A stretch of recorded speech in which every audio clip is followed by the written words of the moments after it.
Aujourd'hui, je vous parle d'éducation thérapeutique en cardiologie pédiatrique et congénitale. Je vais vous parler d'éducation thérapeutique en premier parce que, en fait, il faut que vous connaissiez un petit peu, pour ceux qui connaissent, qui n'en font pas, quel est le cadre réglementaire de l'éducation thérapeutique en général, quelle est la façon de procéder en éducation thérapeutique, comment monter des séances, et puis après, comment on peut l'appliquer en cardiologie congénitale. Alors moi, je suis Adeline Basquin, je suis cardiologue pédiatre et congénitaliste, bien sûr, à Rennes. Donc voilà. Alors, excusez-moi, j'ai un tout petit problème technique parce que je ne vois plus le haut de mon PowerPoint. Voilà, je vais descendre ça. Alors, éducation thérapeutique, vous voyez, c'est pas du tout récent. En fait, comment ça s'est fait, c'est que dans les années 90, on s'est rendu compte qu'au-delà de faire des diagnostics et de prescrire des bons remèdes aux malades, il y avait un autre pan du soin que nous avions à dispenser à nos patients pour les aider à acquérir ou maintenir des compétences dont ils ont besoin pour pouvoir gérer leur maladie au quotidien et vivre avec une bonne qualité avec leur maladie chronique. Alors, tout ça s'est pas mis en place rapidement et finalement, c'est à partir d'un document de l'HAS en 2007 que se sont organisées les choses en termes d'éducation thérapeutique en France. Alors, dans ce rapport, il y a plusieurs pans qui sont toujours d'actualité, qui sont d'informer les patients sur la maladie, les soins et les procédures hospitalières, d'informer les patients sur les comportements liés à la santé et à la maladie en question, d'apporter du soutien psychosocial, d'aider à comprendre la maladie et les traitements, de collaborer avec les patients et de leur apprendre à assumer leurs responsabilités. C'est plus une relation à sens unique, mais les patients doivent devenir acteurs de leur maladie. Et tout ça en organisant des activités pour pouvoir dispenser ce soin afin d'améliorer et de maintenir la qualité de vie des patients. Alors, le cadre réglementaire, avant, il y avait des dossiers très, très volumineux à remplir pour demander une autorisation de pouvoir dispenser de l'ETP. Maintenant, c'est soumis à déclaration auprès de l'ARS. Donc, il y a un dossier à remplir, bien sûr, mais c'est uniquement déclaratif. Il n'y a plus d'autorisation. Voilà. Et il faut que le programme remplisse un cahier des charges. Il faut qu'il soit coordonné par un médecin ou un autre professionnel de santé ou le représentant d'une association agréée. Et l'équipe doit être composée d'au moins 2 professionnels de santé de professions différentes. Donc, le programme ne peut pas être fait par 2 médecins, par exemple. Il faut un médecin et un autre professionnel de santé, comme une infirmière. Voilà. Mais il faut au moins un médecin. Le coordonnateur du programme et les intervenants doivent avoir été formés en ETP. Il faut avoir eu une formation d'au moins 40 heures de formation avec une attestation qui indique le nombre d'heures et le contenu du programme. Donc ça, il faut, c'est pas, on fait pas ça, c'est pour vous rappeler qu'on ne fait pas ça dans son coin, même si on a une sensibilité particulière et éventuellement des compétences particulières, il faut avoir été formé. Et puis, c'est soumis à une auto-évaluation annuelle qu'il faut rédiger pour tenir compte de l'activité et du déroulement du programme. Tous les 4 ans, il y a également une évaluation qui est un petit peu plus poussée, qui doit être transmise à l'ARS et qui est menée par le coordinateur du programme. Alors, l'éducation thérapeutique du malade, pour améliorer la santé des patients et leur qualité de vie, on va tout axer sur l'acquisition de 2 types de compétences. Des compétences d'auto-soin, c'est-à-dire du savoir et du savoir-faire dans sa maladie, et des compétences d'adaptation qui sont savoir être, vivre avec sa maladie et se positionner par rapport à sa maladie. Donc typiquement, dans les compétences d'auto-soin, on va avoir pas mal de pans, mais globalement, c'est ce que je vous ai repris ici. C'est pour le malade de savoir soulager ses symptômes, d'éventuellement pouvoir prendre en compte les résultats d'une autosurveillance ou d'une automesure. Par exemple, dans le diabète, savoir s'autosurveiller et tenir compte de l'automesure de la glycémie, ou dans les AVK, exactement la même chose, savoir faire une autosurveillance de l'INR par un appareil Coaguchek, une automesure, et ensuite la prendre en compte pour adapter ses doses de médicaments. et initier un autotraitement si besoin. Réaliser des gestes et des soins si besoin dans une maladie, par exemple, prendre soin de ses plaies lorsqu'on est diabétique. En cardiopédiatrie, c'est surtout dans le cadre des AVK, réaliser des gestes, des soins, ou alors, par exemple, dans, dans l'hypertension pulmonaire, lorsqu'on a un traitement par voie sous-cutanée, savoir changer son cathéter, etc. Modifier son mode de vie en fonction des résultats et ou de l'activité. Par exemple, si l'INR est trop haut, essayer de réduire un peu certains aliments qui sont chargés en AVK, etc. En vitamine K, pardon. Prévenir les complications évitables, c'est-à-dire connaître son traitement et ou sa maladie et ne pas avoir des comportements à risque de complications, faire face à un certain nombre de problèmes occasionnés par la maladie et savoir impliquer son entourage dans la gestion des traitements. Voilà. Donc ça, c'est les compétences d'auto-soin, c'est-à-dire des compétences qu'on peut dire un petit peu techniques. Et puis, il va y avoir aussi un pan qui est d'acquérir des compétences d'adaptation. C'est se connaître soi-même, avoir confiance en soi. Donc, c'est acquérir le ressenti que l'on connaît des choses, que l'on connaît mieux la maladie que certaines personnes qui n'y connaissent rien et ne pas et acquérir un positionnement par rapport aux autres, savoir gérer ses émotions et maîtriser son stress, développer un raisonnement, une réflexion, développer des compétences en termes de communication, savoir présenter, savoir dire quelle est la maladie, prendre des décisions et résoudre des problèmes, se fixer des buts et faire des choix, et s'observer, s'évaluer et se renforcer. Donc vous voyez, c'est 2 champs de compétences complètement différentes et pour autant complémentaires. Alors comment on organise, de l'ETP? Il faut quand même partir toujours du principe de base qui est d'organiser une réponse aux besoins des patients.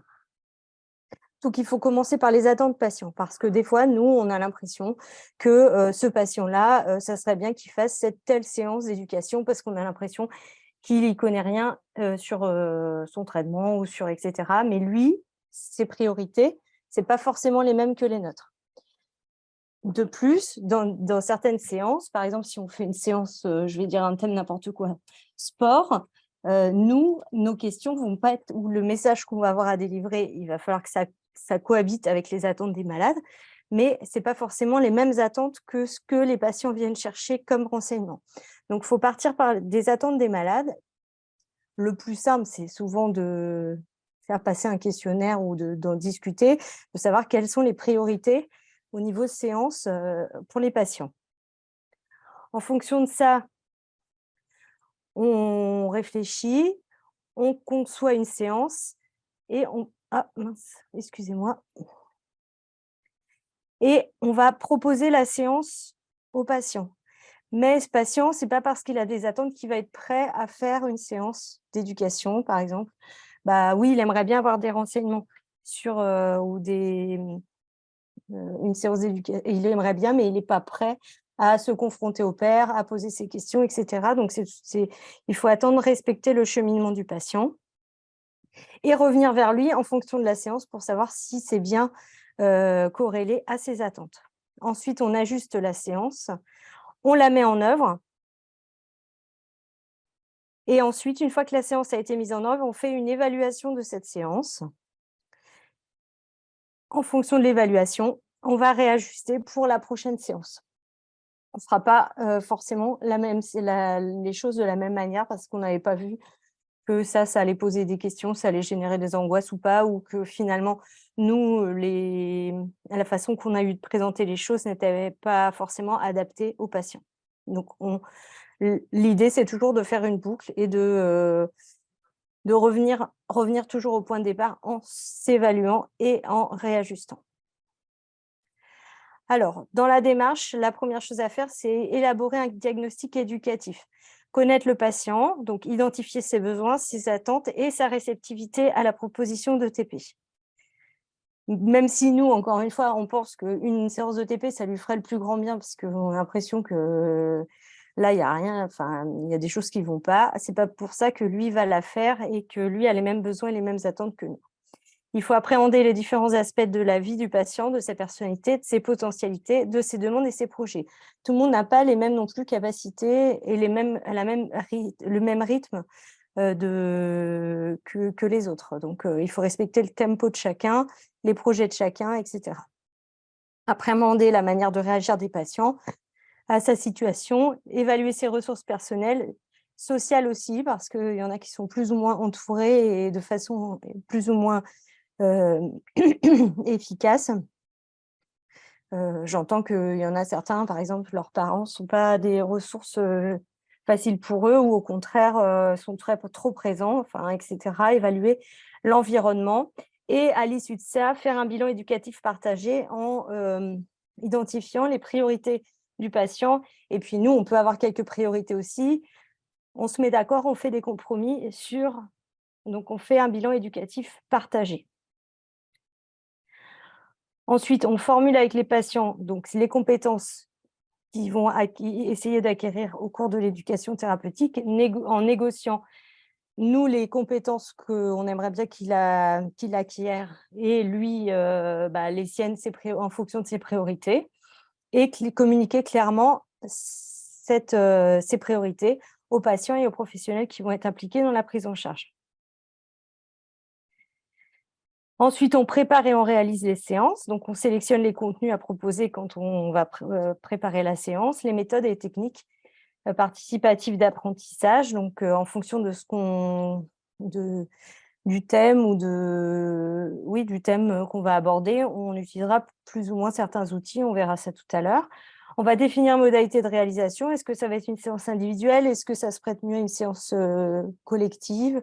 Et ensuite, on les réalise. Et une fois qu'on a réalisé cette séance, on fait une évaluation en faisant le point avec le patient sur ce qu'il sait, ce qu'il a compris, ce qu'il sait faire, ce qui lui reste à acquérir et comment il s'adapte à ce qui lui arrive. Et en fonction, on voit s'il y a besoin de lui proposer une nouvelle offre de TP, est-ce que lui en a le souhait, est-ce qu'il en a les ressources, et on ajuste afin de réaliser les séances suivantes. Alors, il y a certains critères de qualité qu'il faut respecter, hein. Les critères de qualité, donc on a dit un des critères, c'est qu'elle est centrée sur le patient. Elle est concertée, personnalisée, adaptée. Ce n'est pas du tout un enseignement vertical comme je suis en train de vous faire. Donc, ça ne se prête pas très bien de faire ça en Zoom parce qu'on ne peut pas faire un travail interactif. Néanmoins, voilà, ça c'est le principal critère, centré sur le patient, concerté, personnalisé et adapté. Elle doit être quand même scientifiquement fondée, c'est-à-dire qu'évidemment, on ne peut pas délivrer des informations qui sont scientifiquement fausses, ça va de soi. Elle doit être intégrée dans la prise en charge. Les professionnels doivent être formés, on a dit. C'est une équipe multiprofessionnelle interdisciplinaire, c'est-à-dire qu'il y a plusieurs professionnels, ils doivent être formés et plusieurs professionnels qui n'exercent pas la même profession, comme on a dit tout à l'heure. Elle est définie, organisée et elle met en œuvre des moyens éducatifs variés. On doit également, c'est un des critères de qualité indispensables, l'évaluer et la réajuster.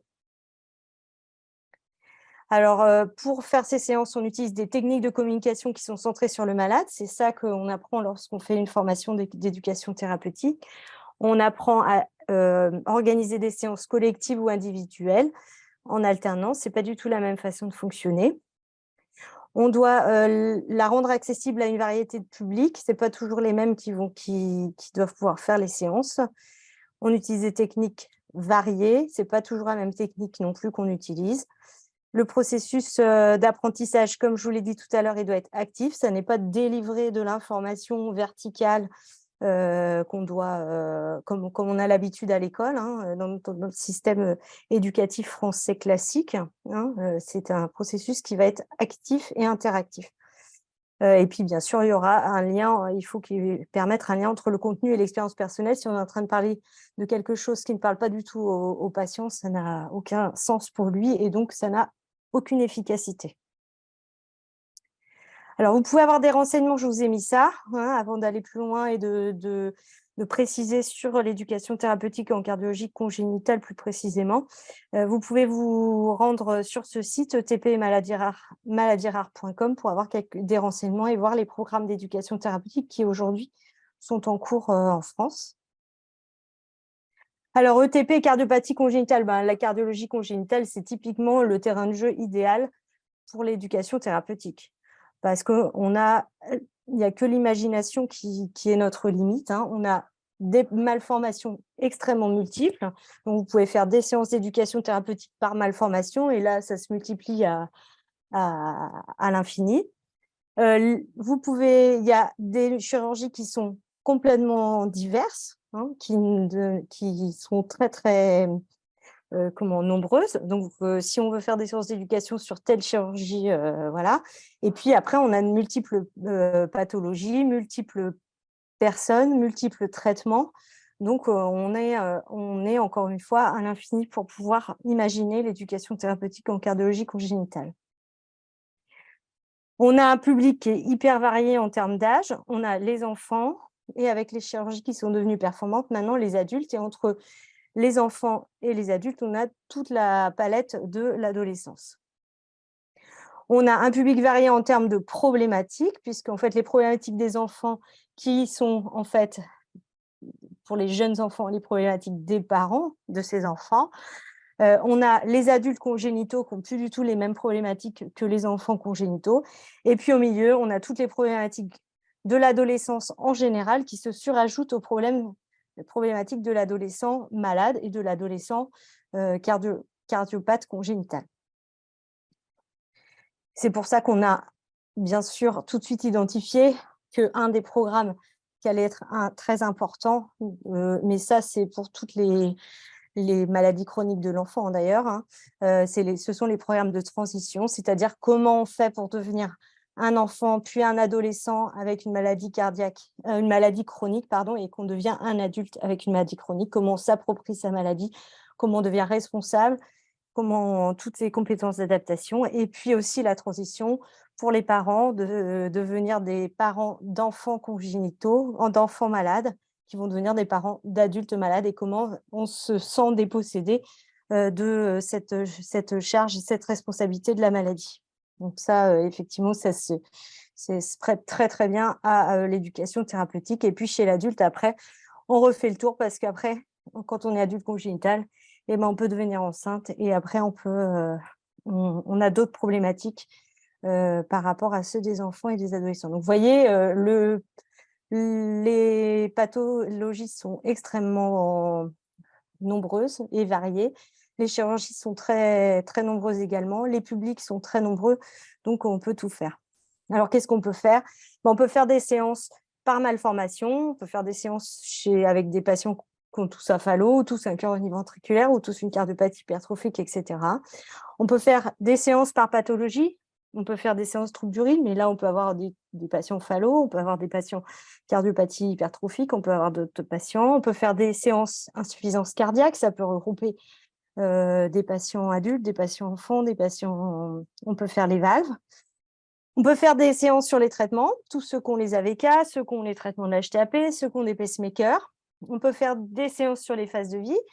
On peut faire des séances ados ou conduite à risque. On peut faire des séances contraception, des séances grossesse, transition, assurance, vous voyez. Donc, on peut faire des séances activités en sport et cardiopathie congénitale, métier et cardiopathie congénitale. On peut faire des séances par public, que des enfants, et tous mélangés avec plein de malformations, tous des ados ou tous des adultes. Et puis, voilà, 3 petits points, à vous de voir ce que vous avez envie de faire si vous êtes intéressé par l'ETP. En compétences d'auto-soin, par exemple, en séance d'AVK, je vous ai pris un exemple concret pour que vous compreniez ce que c'est les compétences d'auto-soin et les compétences d'adaptation. Donc, par exemple, si on fait une séance AVK, antivitamine K, donc là, on peut avoir plein de pathos et plein de publics différents. Tous ont un traitement antivitamine K.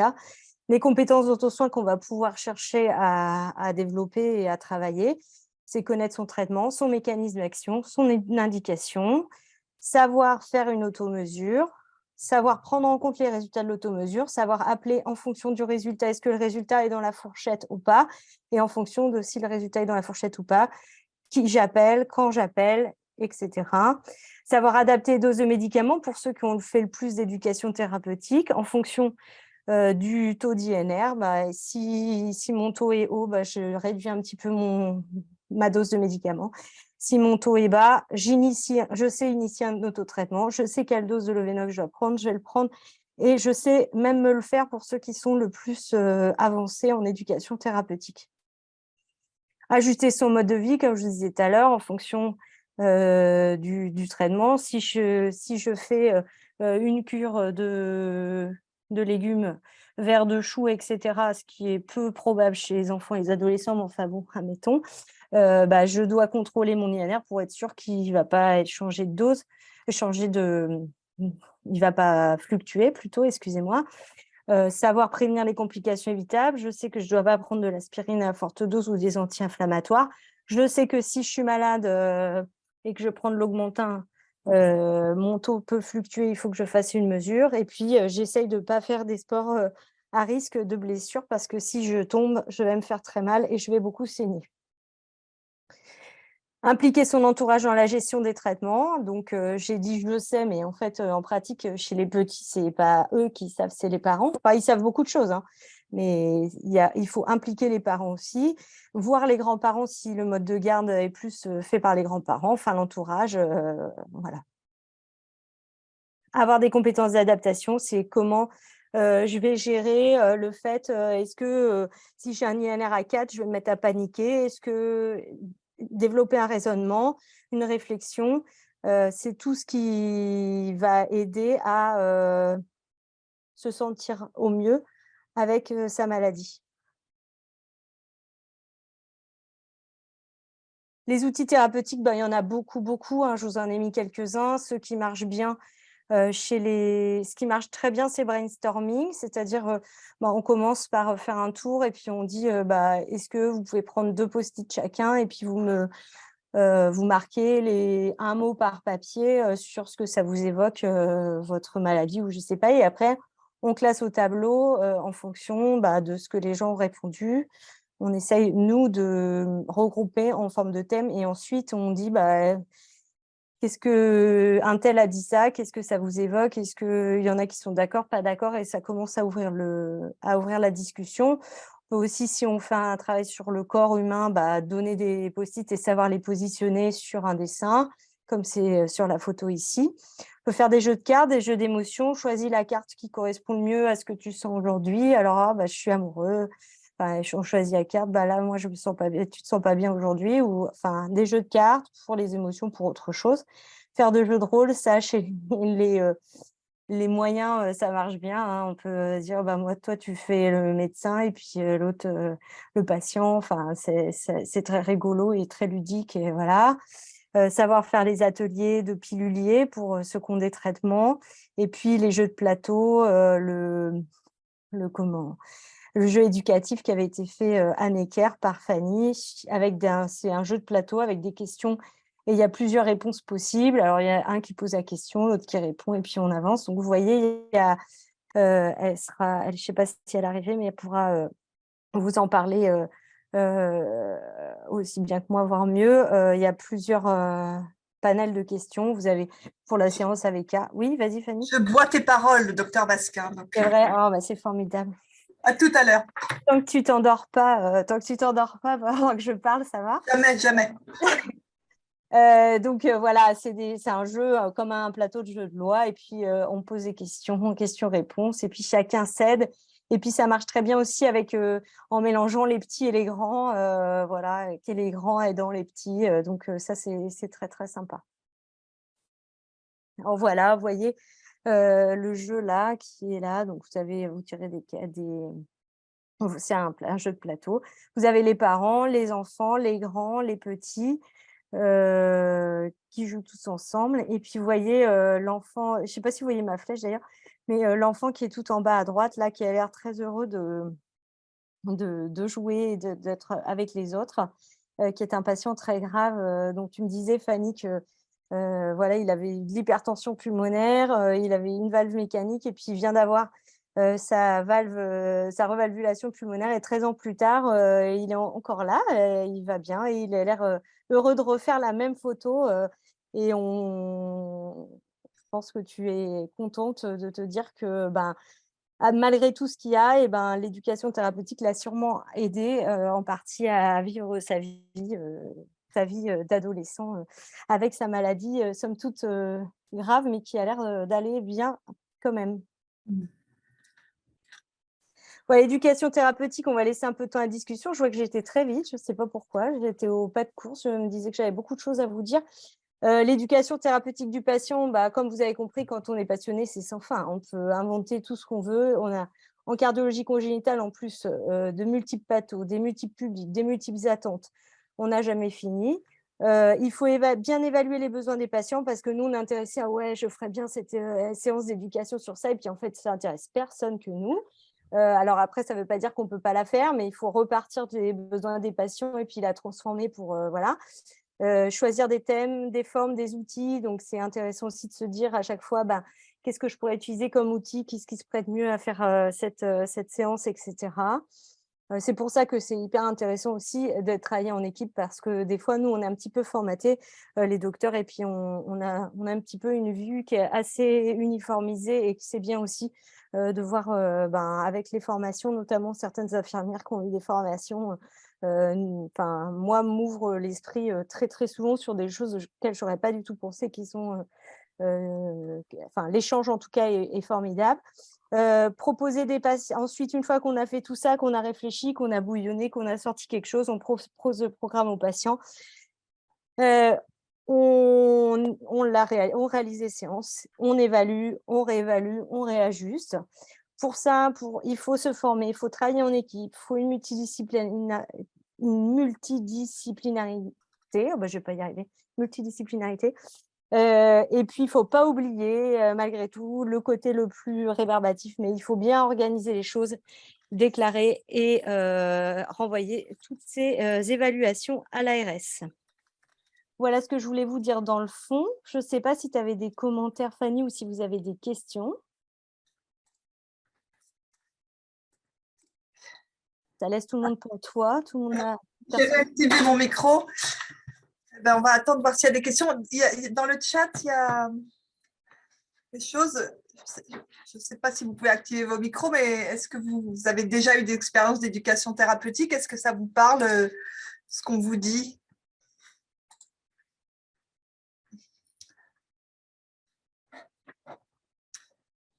Comment? Je te laisse. Tu vois le chat, Adeline? Comment se former finalement? Ah voilà, ça y est, j'avais éteint mon micro, donc forcément je ne m'entendais plus et donc personne ne m'entendait. Ça y est, je te vois. Comment se former? Bah, de toute manière, c'est un petit peu comme en médecine, on se forme un petit peu aussi, les uns avec les autres, mais néanmoins de fait, enfin, c'est important de faire une formation. Enfin, moi, je sais que j'ai adoré faire mon DU d'éducation thérapeutique parce que, ben, ça donne énormément de clés, d'outils, ça permet de s'entraîner. On fait énormément enfin, de jeux et de travail, enfin, comme si on était, nous-mêmes et puis on comprend beaucoup de choses aussi. Ça nous aide beaucoup, moi, je trouve, même, dans la communication avec les autres et en particulier avec les patients, ça nous permet de bien réajuster aussi notre discours, notre, au quotidien, même dans le soin courant, des fois on comprend mieux les problématiques, on voit mieux, bah, pourquoi, ils parlent pas, enfin, je sais pas, ça donne une vision, quand même qui est beaucoup plus, même pour la consultation, beaucoup plus globale et beaucoup plus riche. Comment se former? Bah, ça dépend un petit peu de ce que vous avez, sur place. Enfin, moi, je sais qu'à Rennes, j'avais fait, bah, bien sûr, on s'est un peu formées, toutes les 2 au départ, hein, enfin, on avait pas voilà, mais j'avais fait le DU d'éducation thérapeutique et j'avais trouvé ça bien. Donc, vous voyez dans vos facs, dans vos sites, ce que vous avez comme formation. Aujourd'hui, on ne peut pas faire d'éducation thérapeutique sans avoir les heures, comme Adeline vous l'a dit, 42 heures de formation.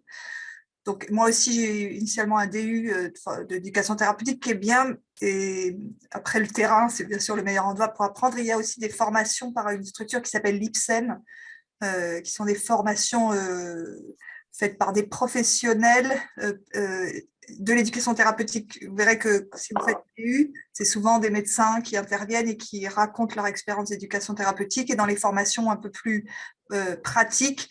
Il y a tout ce que disait Adeline, apprendre à animer un jeu de rôle, animer un atelier, créer un atelier. Et donc, c'est des formations qui sont accessibles, hein, à partir du moment où on est médecin hospitalier. Il y a un équerre.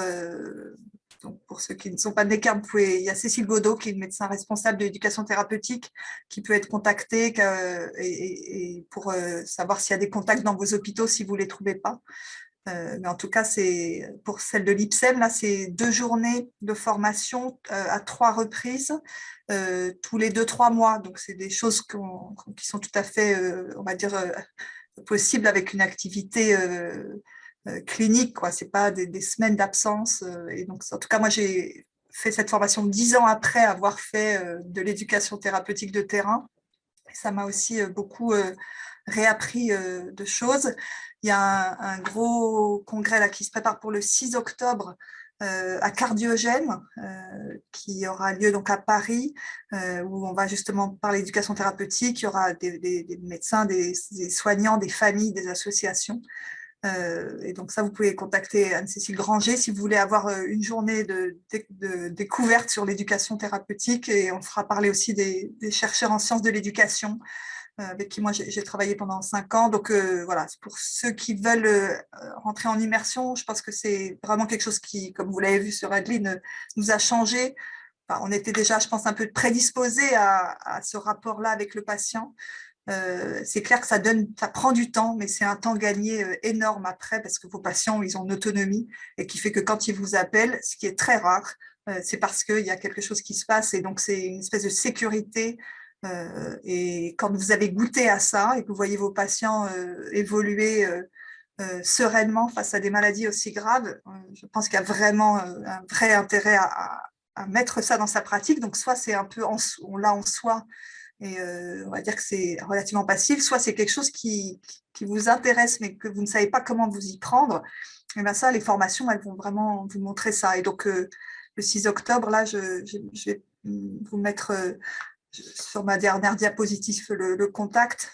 Ça serait vraiment, à mon avis, une bonne expérience. Et à mon avis, plus on est jeune, et je crois que vous êtes plus jeune que nous, si les choses sont faites comme d'habitude, plutôt, Sûrement, même sûrement. si on ne dirait pas, comme vous ne voyez pas, vous vous cachez derrière vos caméras éteintes, si vous faites ça d'emblée, si dans votre spécialité, vous commencez à faire de l'éducation thérapeutique dans votre pratique médicale, vous verrez que vous ne pourrez plus faire autrement et puis que ça va vous détendre aussi parce que vous allez encore une fois absolument pas stresser le malade, mais au contraire lui donner des compétences pour qu'il vous déstresse et qu'encore une fois, que vous sachiez que quand il vous appelle, a priori, ça sera pour une bonne raison.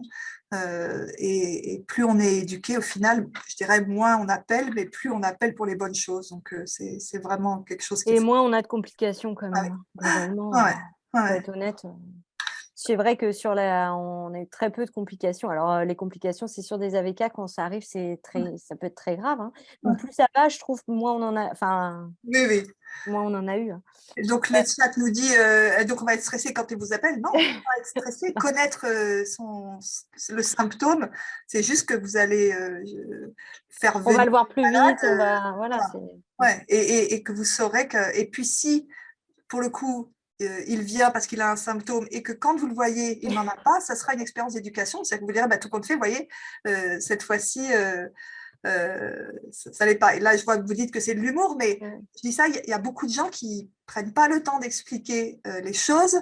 Et encore une fois, ces gens appellent énormément parce que on leur a pas dit qu'ils pouvaient appeler. En tout cas, dans notre expérience, plus vous expliquez aux patients comment il faut faire en fonction de quels symptômes, où il faut appeler en notant le numéro de téléphone, moins les gens vont appeler. Ouais, ça, c'est sûr. Parce que, alors que si vous les dites, ben voilà, vous sortez puis rendez-vous dans une semaine avec un cardiologue, c'est extrêmement angoissant, hein. Ils veulent tous sortir à la maison, mais en fait, il faut bien que tout le monde se rende compte que rentrer à la maison après une chirurgie ou un trouble du rythme ou une cardiomyopathie ou une HTAP, même si c'est une forte demande des parents et de l'enfant, ne plus être scopé permet certes de dormir la nuit, mais est une grande source d'angoisse. Donc, Ah bah, complètement. Alors, il y voilà. avait une question sur les locaux précis. C'est vrai que très habituellement, ça se fait dans les hôpitaux. Et je ne sais pas trop si il y a des règles là-dessus? C'est une très bonne question, je ne me suis pas renseignée. Je pense que si c'est déclaré, ça peut avoir lieu ailleurs, hein, Ouais. On peut dans faire, les voilà, cabinets. c'est dans un programme, et donc effectivement, dans tous ces programmes pour déclarer, hein, comme vous l'a dit Adeline, nécessitent des règles et tout, ça semble un peu strict, mais c'est parce que pour être bien sûr qu'on fait de l'éducation thérapeutique et pas de l'information, eh bien, on a mis beaucoup d'espèces de contraintes, mais qu'en fait, il faut un lieu adapté. Et les pharmaciens, vous le savez, ont le droit aujourd'hui de faire de l'éducation thérapeutique dans une officine, donc eux aussi doivent avoir un endroit particulier pour les AVK, entre autres, mais aussi pour le diabète et tout ça. Et après, en cabinet de ville, donc c'est possible, hein, il faut parfois être rattaché à une structure, mais c'est juste pour dire qu'en fait, on va mettre en place tout pour que le patient soit bien dans un programme d'éducation. Donc, euh, même si la peinture est décrépite comme à l'hôpital, c'est pas ça le critère, mais c'est que quand même qu'il y ait des endroits dédiés pour être sûr qu'on ne mélange pas tout ça quand on le fait de façon standardisée, quoi.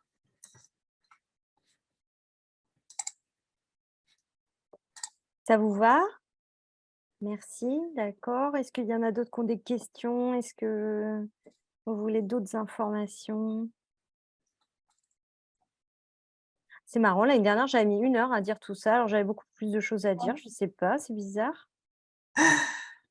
Faut laisser plus le temps. C'est vrai que ça aurait été tellement bien de le faire. Moi, je rêve de faire ce cours, en fait, où d'abord on demande aux étudiants Ouais, quelles sont leurs attentes et leurs besoins et de faire un brainstorming et de le faire, ouais. vraiment à la mode d'une séance d'éducation. Je rêverais vraiment de faire ce cours et puis bon, ça s'est pas fait encore cette année parce qu'on est obligé de le faire en Zoom, mais c'est vrai que Moi, je fais un mois de cours là, à la fac, donc à des quatrième années de médecine, ce qu'on appelle les échos. C'est pas échos, c'est écho, mais peut-être ça vous parle.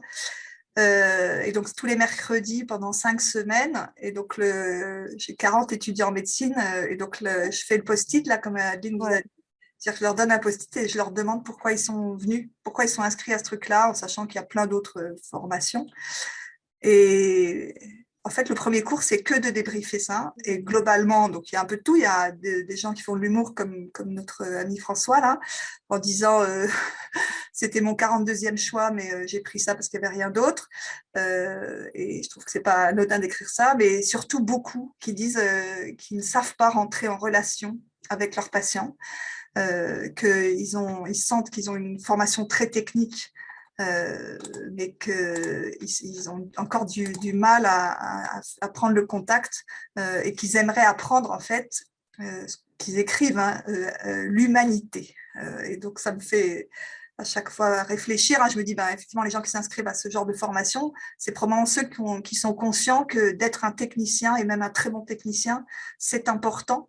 Euh, on pourrait penser que c'est le plus important, mais au final, ça ne suffit pas. Et bien sûr que là aussi, c'est peut-être parce qu'on est plus âgé que vous, mais en fait, euh, c'est important de connaître la technique, c'est important de tout maîtriser, mais si vous n'avez pas et vous ne prenez pas le temps de rencontrer les gens que vous soignerez en sachant qui ils sont, qu'est-ce qu'ils veulent faire dans leur vie et tout ça, ben vous allez passer à côté de quelque chose qui est le plus beau lien qu'on puisse avoir quand on est soignant.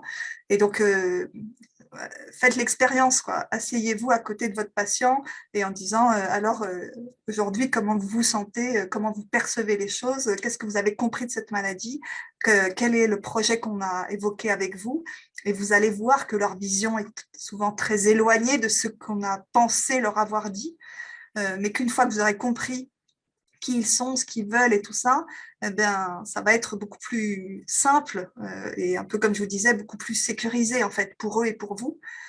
Et donc, c'est ça que cherchent les jeunes docteurs aujourd'hui qui s'intéressent à ça, mais qui devraient en fait intéresser tout le monde.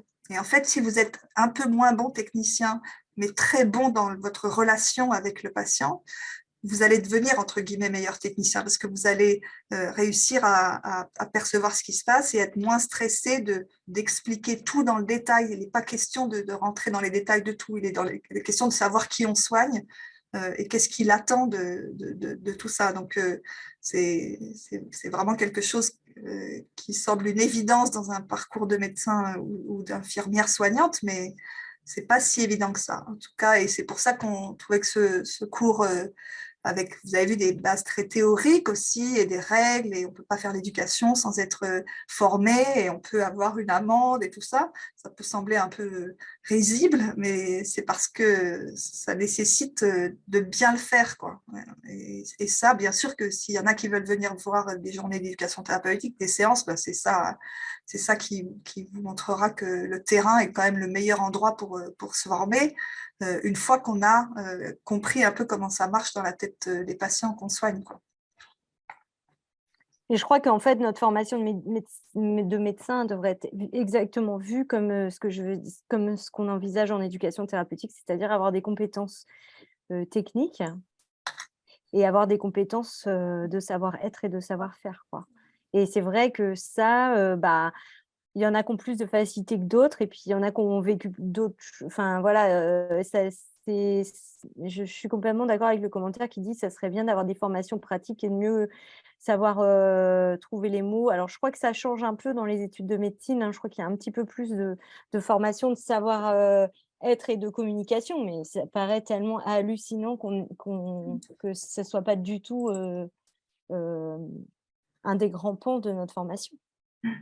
Pour des gens qui sont face à l'humain, en permanence. Parce que comme dit Fanny, bah, quand on est jeune et moi la première, bah, on veut délivrer toute l'info et puis on voit que le patient il réagit pas et puis il dit rien et puis on dit: «Mais il a rien compris», mais en fait non, c'est juste qu'en fait c'est pas son tempo, c'est pas son truc, il est pas dans l'info, et là en fait il est en séisme, et c'est quoi son enfin, donc en fait, ça sert à rien surtout. On perd son temps des fois, on s'énerve, ou enfin quand on est jeune, on est tellement content de savoir plein de choses et de pouvoir dire plein de choses, mais en fait, ça sert à enfin, il faut bien se rendre compte que si on n'est pas en résonance de temporalité, de besoin, d'attente avec le patient, tout ça, ça sert vraiment strictement à rien. Super. Et quelque part, l'éducation thérapeutique, c'est un des chemins de se former en éducation thérapeutique, c'est un des chemins pour mieux comprendre les autres et les patients, en général aussi. Alors on sort un petit peu du débat là, mais c'est vrai qu'il faut quand même bien avoir à l'idée que c'est pas juste un truc, oui, l'éducation thérapeutique, ça englobe quand même, beaucoup de choses du soin, en général. C'est pas, enfin, ça enrichit beaucoup, ça n'enrichit pas que les malades. Ça vous enrichit aussi énormément. Enfin, moi, en tout cas, et je sais que toi aussi. Ça Oui. nous a beaucoup enrichis alors qu'on était déjà très riches, on était déjà gâtés de base. Non, je plaisante. Est-ce que vous avez des commentaires? Est-ce que